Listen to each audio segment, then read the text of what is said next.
You hear this advice over and over. Let go of things and habits that are holding you back. Release what doesn't serve you. But that sounds easier than actually doing it. Because your pain and your habits are part of your identity. But what if I told you that there is a specific moment when letting go becomes easier than holding on?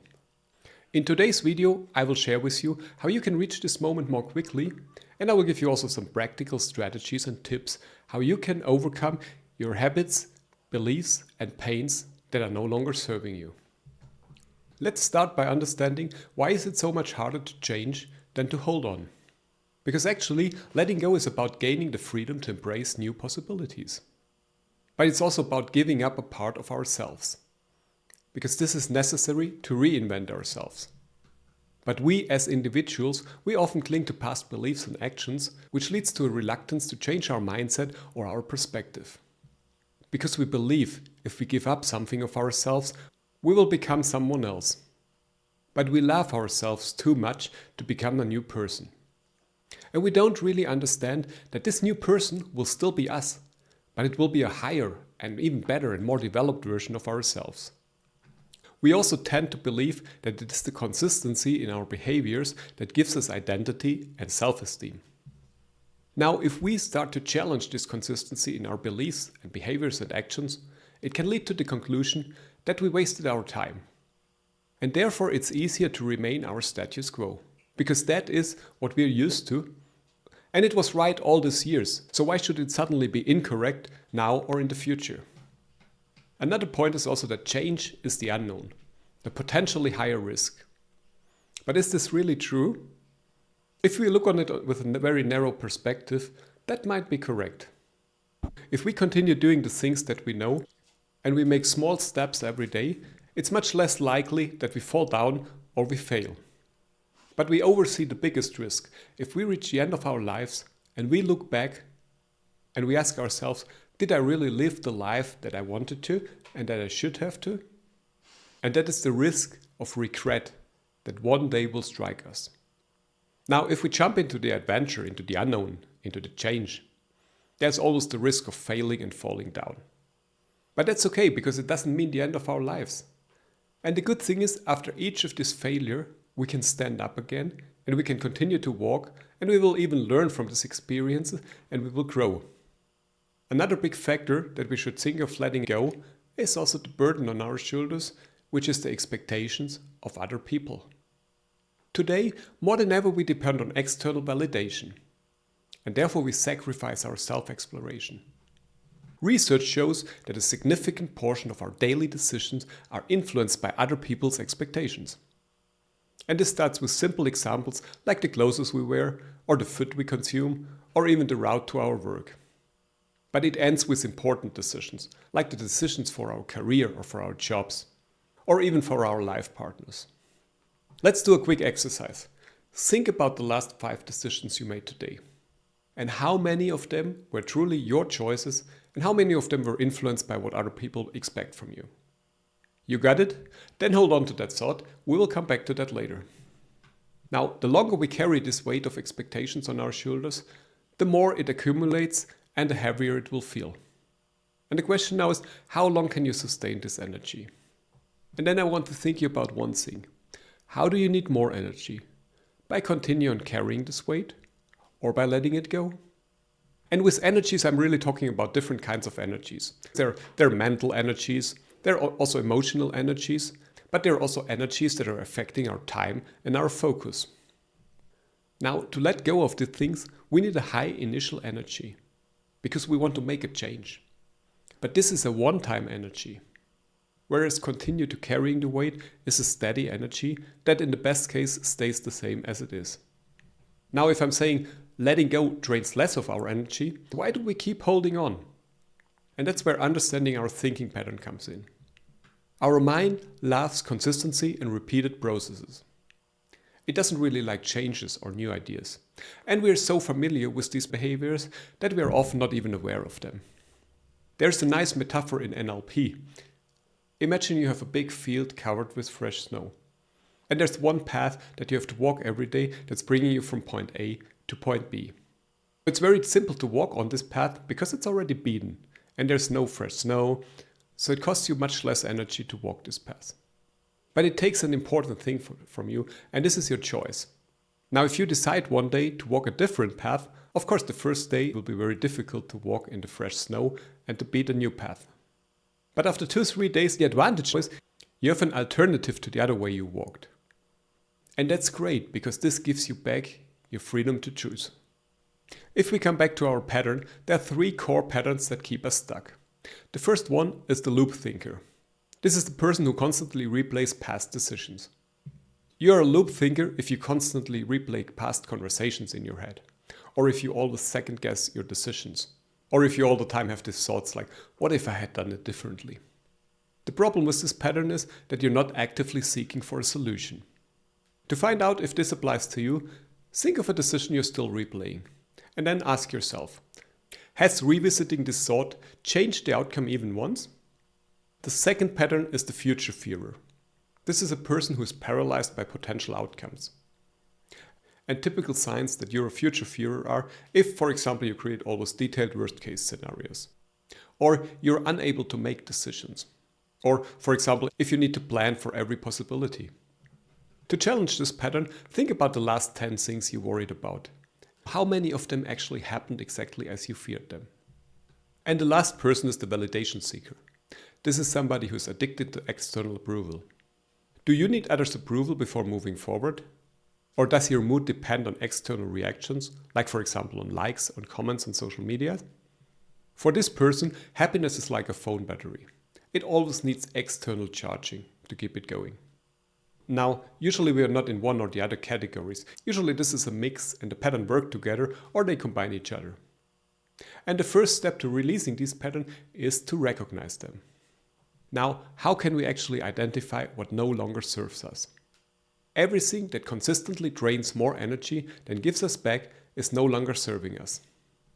Each relationship, each habit, or each commitment can either fill your tank, or it can drain your resources, or it can be both in different ways.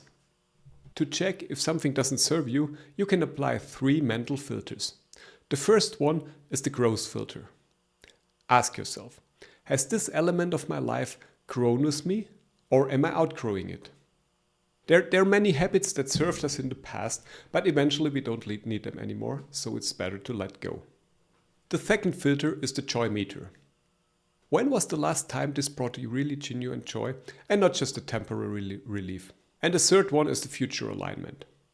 Ask yourself, does this align with where you're going or just with where you have been? Another great tool to identify energy drainers is your body. Just check for the warning signs. Your body, your mind, and your feelings will give you clear indicators. You just have to listen. This can be physical signs like tension, exhaustion, or stress responses. There can be emotional signs like resentment, dread, or the feeling of obligation. There can be also mental signs like constant justification or making excuses all the time. And there can be signs that affect your time, like procrastination, avoidance, and reluctance. Now, before we move forward, I want you to take a moment to give yourself permission. This is your moment to acknowledge that it is okay to outgrow things that once served you. It's also okay to change your mind. And it's also okay to choose differently now than you did in the past. You're done? Okay, then let's move on. Let me introduce you to the decision matrix. If you let go or keep on doing something depends on one thing, your decision. And keep in mind, also if you do nothing and you keep everything the same as it is, you're making a decision. Maybe it's not an active decision, but it's a passive decision that has an impact on your life. Now here in the image you see the decision matrix, and every choice you make falls somewhere on this matrix. And we have here 4 quadrants. The first quadrant is called the internal growth. This is when your choices are aligned with your values. This is where you can push your boundaries to growth. And this is also where it can feel scary or uncomfortable sometimes, but ultimately it feels right to you. The second quadrant is external growth. These are choices that are influenced by others, and they can be good for your development, but they also may feel obligatory at certain times. The third quadrant is the internal fear. And this is where all your self-limiting beliefs, this is where your comfort zone choices, and this is also where the false security comes in. And the last quadrant is the external fear. This is where you're trying to please people, where you're trying to avoid judgment, and where you want to maintain your status quo. Now let's examine what really drives your decision. On the x-axis, we have the internal versus the external motivation. Internal motivation is driven by your authentic desires, by your personal values, by your core beliefs, and by your true aspirations. The external side of this axis is coming from other people's expectations. It can come also from societal pressure, from fear of missing out, or from cultural norms that you want to comply with. Now, don't misunderstand me. The key isn't to eliminate external motivation completely, because as mentioned, it can also serve you and help you grow. But it's important that you understand its influence on your choices. On the y-axis, we have fear-based versus growth-based decisions. Every decision comes from either fear or growth, and there's no middle ground in between. It's one or the other. When a decision is fear-based, you will ask yourself, what if I fail? What will other people think? Or you think, I might regret this later, or it's too risky. While on the other hand, growth-based decisions, you're asking yourself, what could I learn from that? How might this help me? What's possible? And what if it works? What's also important with this matrix is the energy exchange principle. Think of your life force as a battery. And every decision and every choice you're making can either charge your battery or it drains it. Energy draining activities, for example, are procrastination, people-pleasing, staying stuck, or avoiding change. Energy charging choices are your authentic decisions, growth challenges, and if your actions are aligned with your own definition of success. Now let's put this into practice with a powerful exercise that I call the 3-column decision test. Think about a decision you made recently or that you have to make in the near future. And then ask yourself 3 questions. Ask yourself, what do you want with respect to this decision? Ask yourself also, what do other people want with respect to this decision? And the last question is, what actually serves my growth? And this can be the long-term benefits of this decision. It can be how it builds your character, or also which impact this decision has on your life. Now I encourage you to keep this matrix in mind, and for every active or passive decision you're making in the future, come back to it, because I promise you this will help you to design your life in a better way. The ultimate goal of letting go is to achieve freedom. But don't see freedom as a destination. Freedom is a transformation. And like every transformation, it follows a natural progression. So let's explore the 3 stages that will lead you to lasting freedom. The first stage is the awareness stage. This is where you identify your pattern and your behaviors, and you also notice the triggers that lead to these behaviors. This is also where you start to observe the reactions on certain circumstances and where you understand your behavioral cycles. And it's particularly important to become aware of patterns that have a negative impact on you. Like, for example, people-pleasing loops, or perfectionism, or behaviors of avoidance and control mechanisms. It's important to understand also the cost of holding on to such behaviors. Because letting go is actually only possible if the cost and the pain of holding on to something is big enough. The second stage is the permission stage. Here you start to give yourself permission. The permission to change your mind, but also to disappoint others and to choose differently than you did in your past. You give yourself also permission to be imperfect and to take up the space for yourself. You also need the permission to succeed. And the permission to succeed comes with the permission to fail. To fail and to learn something new. In this stage you also need to set boundaries.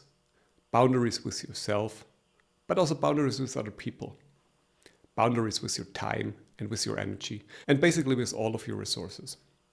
In this phase you also understand that your identity is not something fixed that doesn't change. Your identity is something that is expanding and that is growing and that is transforming all the time. And that's completely fine. The last stage on our journey is liberation. This is when you really start to get in action. You can liberate yourself physically, for example by decluttering your spaces, or by changing your environments, for example moving to a new city, or even a new country. Here you also start to release possessions, because you understand that material belongings don't bring you happiness. And you also start to transform your habits into ones that give you back more energy. Now, as mentioned, freedom is not a destination. There's not one point when you're there and when you say, okay, now I'm free. You need to continuously work to sustain your freedom. But that's actually quite simple. Just maintain your awareness and continue to give yourself permission. And this will lead to ongoing release and to constant growth. And now today, actually as any other day in your life, you stand at the intersection of who you have been and who you're becoming. The weight you've been carrying, those habits, patterns and beliefs that no longer serve you. I hope you understand by now they don't have to come with you into your tomorrow. Remember, letting go isn't about loss. It's about making space for what truly matters. Every time you choose to release what doesn't work for you, you're saying yes to your own growth, to your own peace, and also to your own power. And I sincerely hope you give yourself permission to change. And I invite you into freedom and to transform into something new and better. Because that is what life is about actually. Constant transformation. And with that, I hope you enjoyed that video. Let me know your thoughts, but also your doubts in the comments below, and see you in the next video. Thanks and goodbye.